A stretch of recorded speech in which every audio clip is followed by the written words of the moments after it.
எல்லோருக்கும் வணக்கம். Welcome back to easy kitchen. இன்றைக்கி ஈஸி கிச்சனில் ஒரு ஈஸியான உப்மா ரவையை வறுக்காமல் எப்படி பண்ணலான்னு காட்ட போகிறேன். இதுக்கு தேவையான பொருட்கள்: பச்சை ரவை வந்து இந்த டம்ளருக்கு 2 டம்ளர் எடுத்திருக்கேன். நான் ஆனியன் ஒரு மீடியம் சைஸ் ஆனியன் எடுத்திருக்கேன். 2 பச்சை மிளகாய் நைஸாக நறுக்கி வச்சுருக்கேன். ஆயில் வந்து 2 டீஸ்பூன் எடுத்திருக்கேன். 1 டீஸ்பூன் கடுகு, 1 டீஸ்பூன் கடலைப்பருப்பு, நெய் 1 ஸ்பூன், தேவைக்கேற்ப உப்பு. இப்போ நம்ம அடுப்பு பற்ற வைக்கலாம். ஒரு நிமிஷம் பேன் நல்லா சூடாகணும். பேன் சூடாகிடுச்சு. இப்போ நம்ம ஆயிலை ஊற்றலாம்.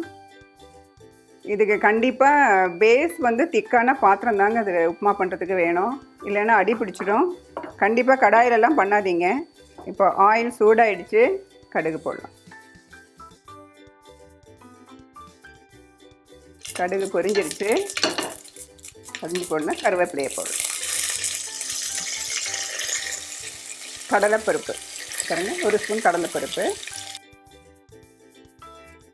கடலைப்பருப்பு பொரிஞ்ச உடனே வெங்காயத்தை பச்சை மிளகாய்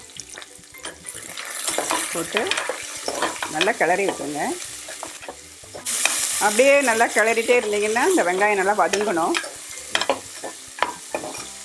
நீங்கள் இந்த டைமில் இந்த 2 டம்ளர் ரவாக்கு வந்து 4 டம்ளர் தண்ணி இந்த பக்கம் கேஸில் வந்து நீங்கள் கொதிக்க விட்டுருங்க தண்ணியை. நான் தண்ணியை வந்து பக்கத்து ஸ்டவ்வில் வச்சுருக்கேன். 1க்கு 2 அளவு, தலையை தட்டி 2 ரவா எடுத்திருக்கேன். 2 டம்ளர் ரவா எடுத்திருக்கேன். அதுக்கு வந்து 4 டம்ளர் தண்ணி வந்து இந்த பக்கம் கொதிக்க விட்டுருக்கேன். அது பாட்டு கொதிச்சுட்டு இருக்கட்டும். நம்ம இதிலேயே ஊற்றி கொதிக்க வச்சோம்னா டைம் ஆகும். இந்த வெங்காயம் வதங்கட்டும் நல்லா. இதுக்கு வந்து கொத்தமல்லி, துவையல், சர்க்கரை எது வேணால் வச்சு சாப்பிட்லாம். கொத்தமல்லி துவையலுக்கு நான் தனியாக வீடியோ போட்டிருக்கேன், அதை பார்த்துங்க. ஈஸியாக பண்ணலாம் கொத்தமல்லி துவையல். நல்லா வதங்கிடுச்சு. இந்த டைமில் நம்ம அந்த தண்ணியை வந்து இதில் ஊற்றிக்கலாம். இந்த 4 டம்ளர் தண்ணியை வந்து இதில் ஊற்றுறோம். இது நல்லா கொதிக்கணுங்க. நல்லா கொதிக்கணும். கொதித்ததுக்கு அப்புறம் தான் ரவையை போடணும். குக்கர் பேனை வந்து மூடிடுங்க. நல்லா கொதிக்க விடுங்க தண்ணியை.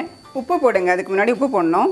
இந்த உப்புமாவில் வந்து நம்ம அப்புறமா உப்பு டேஸ்ட் பண்ண முடியாது. அதனால் நீங்கள் எப்படி உப்பு பார்க்கணுன்னா, உப்பை போட்டுட்டு இந்த தண்ணி இருக்குது பாருங்கள், இந்த தண்ணியில் வந்து உப்பு இருக்கான்னு பாருங்கள்.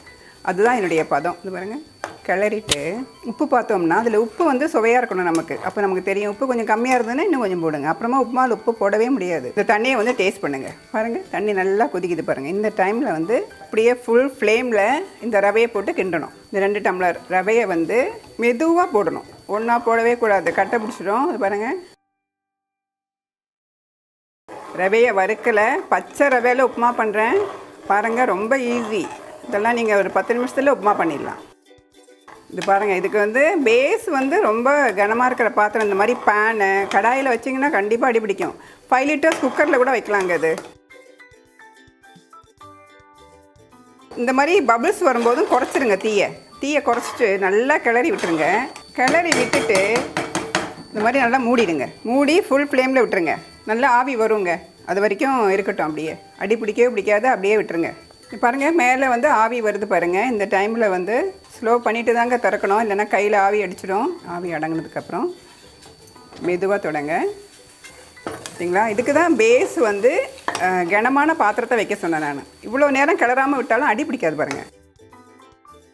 இப்போ இந்த டைமில் வந்து இந்த நெய் இருக்குது பாருங்கள். நெய் எதுக்குன்னா ஃப்ளேவருக்கு. பாருங்கள், இந்த நெய்யை வந்து 1 ஸ்பூன் நெய்யை வந்து இந்த நெய்யை விட்டு நல்லா ஃப்ளேமை ஏற்றிட்டு நல்லா கிளறி விட்டுருங்க.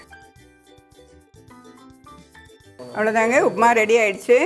இப்போ நீங்கள் ஃப்ளேம் ஆஃப் பண்ணிடலாம். பாருங்கள், சுவையான உப்புமா ரெடி. நம்ம வந்து வறுத்து பண்ணால் கூட இவ்வளோ டேஸ்டியாக வராதுங்க. ரொம்ப டேஸ்டியாக இருக்கும். உப்புமா வந்து ரொம்ப சாஃப்டாக இருக்கும். சாப்பிட்டு பார்த்து உங்கள் கமெண்ட்ஸ் வந்து எனக்கு கொடுங்க.